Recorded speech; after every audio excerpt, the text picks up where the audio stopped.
Hello friends, எல்லோரும் எப்படி இருக்கீங்க? இன்றைக்கி நம்ம வீடியோவில் அச்சு முறுக்கு எப்படி செய்கிறதுன்னு பார்க்க போகிறோம். அதாவது நிறைய பேர் அச்சு முறுக்கு, ரோஸ் குக்கி அப்படின்னு சொல்லுவாங்க. கடையிலலாம் நீங்கள் கண்டிப்பாக வாங்கி சாப்பிட்ருப்பீங்க. நிறைய பேருடைய ஃபேவரட் லிஸ்ட்லேயும் இந்த ஸ்நாக் இருக்கும். சரியான அளவுகளை கொண்டு நம்ம இன்றைக்கி வீடியோவில் அச்சு முறுக்கு எப்படி செய்கிறதுன்னு பார்க்க போகிறோம். வாங்க இப்போ தீபாவளிக்கு ஸ்பெஷலாக அச்சு முறுக்கு எப்படி செய்கிறதுன்னு பார்க்கலாம்.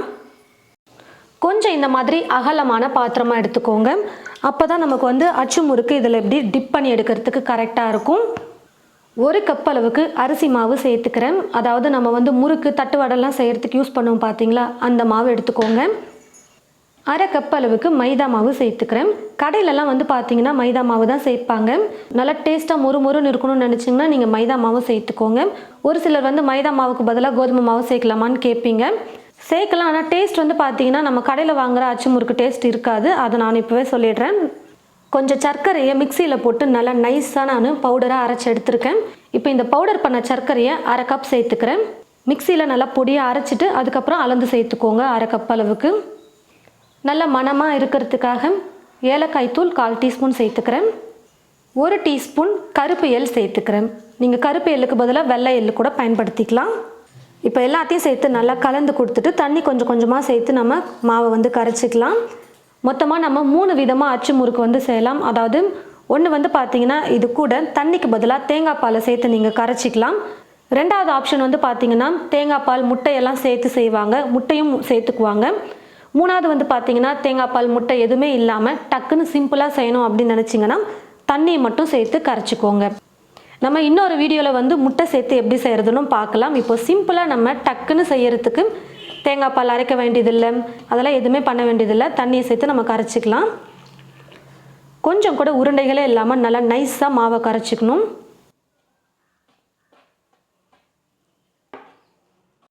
பாருங்கள் ஃப்ரெண்ட்ஸ், தண்ணி கொஞ்சம் கொஞ்சமாக சேர்த்து நான் மாவை கரைச்சி எடுத்துக்கிட்டேன். மொத்தமாக நான் இந்த கப்பில், அதாவது அரிசி மாவு எடுத்த அதே கப்பில் 2 கப் அளவுக்கு தண்ணி சேர்க்கணும் நான் எடுத்திருந்தேன். 1 கப் ஃபுல்லாக நான் தண்ணி சேர்த்துட்டு 2வது கப்பில் பார்த்தீங்கன்னா அந்த கொஞ்சமாக தண்ணி இருக்குது. ஒரு 1/4 கப்பு இருக்கும் தண்ணி, அவ்வளோதான், கம்மியாக இருக்குது. நீங்கள் தண்ணியை பார்த்தீங்கன்னா கொஞ்சம் கொஞ்சமாக சேர்த்து கரைச்சிக்கோங்க. ரொம்ப நான் சொன்ன அளவுக்குன்னு சொல்லிட்டு டக்குன்னு நிறைய ஃபுல்லாக ஊற்றிடாதீங்க.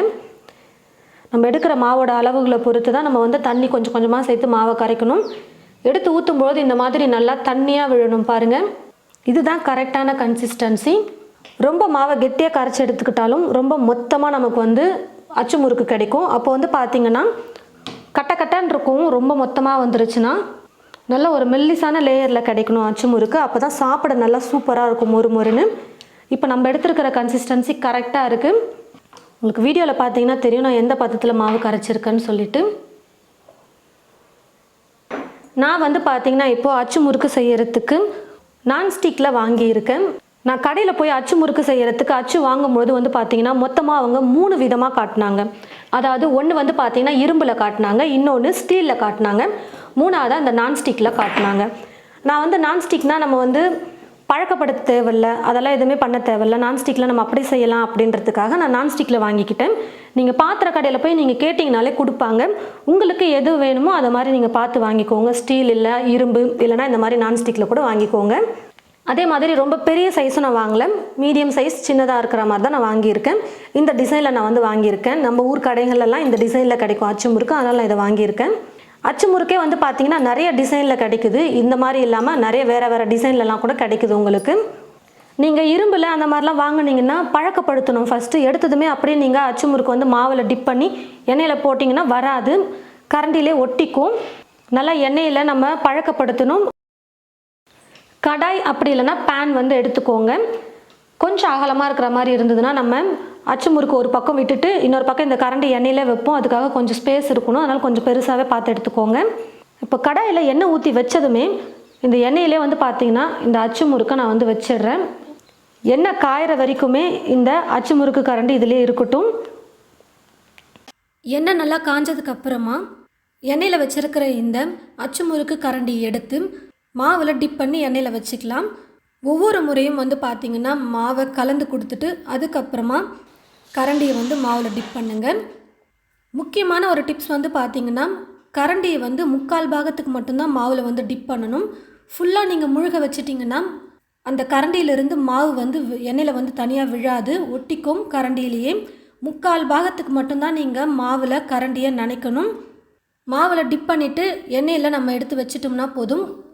அதே மாதிரி கரண்டியை வந்து எண்ணெயில் அப்படியே கீழே உட்கார வச்சிடாதீங்க, கையிலே பிடிச்சிக்கோங்க, முழுகிற அளவுக்கு பிடிச்சிக்கோங்க. ஒரு 10-20 செகண்ட் நீங்கள் அப்படியே எண்ணெயிலே பிடிச்சி வச்சுருந்தீங்கன்னா அச்சு முறுக்கு வந்து பார்த்திங்கன்னா தனியாக எண்ணெயில் வந்து பிரிஞ்சு வந்துடும். நான்ஸ்டிக் கரண்டியாக இருந்தாலுமே கூட ஃபஸ்ட் டைம் பண்ணும்பொழுது ஒரு 5-10 அச்சு முறுக்கு வந்து பார்த்திங்கன்னா கொஞ்சம் கரண்டியிலேருந்து தனியாக பிரிஞ்சு வராமல் இருக்கும். அப்போது ஒரு 10-20 செகண்ட் விட்டுட்டு எண்ணெயில் கரண்டியை வச்சதுக்கப்புறமா ஒரு 10-20 செகண்ட் விட்டுட்டு அதுக்கப்புறமா ஒரு ஸ்பூன் இல்லைனா இந்த மாதிரி ஒரு கம்பியை வச்சு நீங்கள் கொஞ்சம் லைட்டாக சைடில் எடுத்து விட்டிங்கன்னா போதும். அச்சு முறுக்கு கரண்டியிலேருந்து தனியாக பிரிஞ்சு வந்துடும். அப்பப்போ கரண்டி வச்சு திருப்பி கொடுத்துக்கோங்க, 2 பக்கமும் நல்லா வெந்து வரும். இப்போ மாவு வந்து பார்த்திங்கன்னா கொஞ்சம் வளவலன்னு இருக்கிற மாதிரி இருக்கும். என்னடா இன்னும் வேகலையே அப்படின்னு சொல்லிட்டு ரொம்ப கலர் மாற வரைக்கும் விட்டுறாதீங்க. அச்சு முறுக்க எண்ணெயிலேருந்து எடுத்து வெளியில் வச்சதுக்கப்புறமா சூடு ஆறிடுச்சுன்னா நல்லா மொறுமொறுப்பாக இருக்கும் சாப்பிட்றதுக்கு. நீங்கள் ரொம்ப கலர் மாற வரைக்கும் விட்டுட்டிங்கன்னா தீஞ்சு போயிடும், சாப்பிட முடியாது.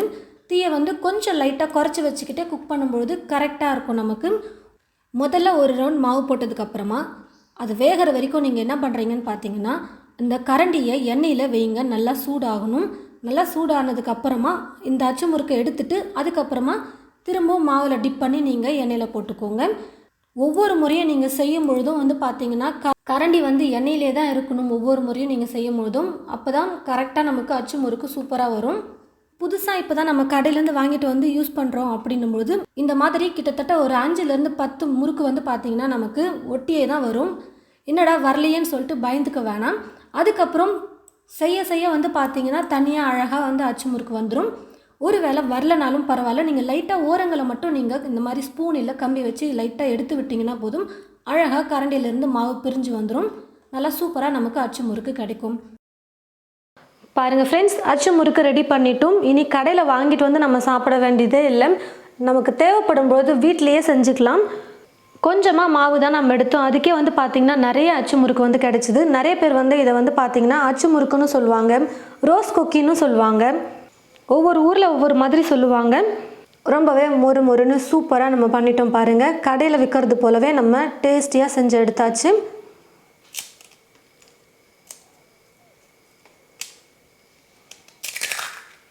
பாருங்கள் எந்த அளவுக்கு நல்லா மொறுன்னு வந்திருக்கு.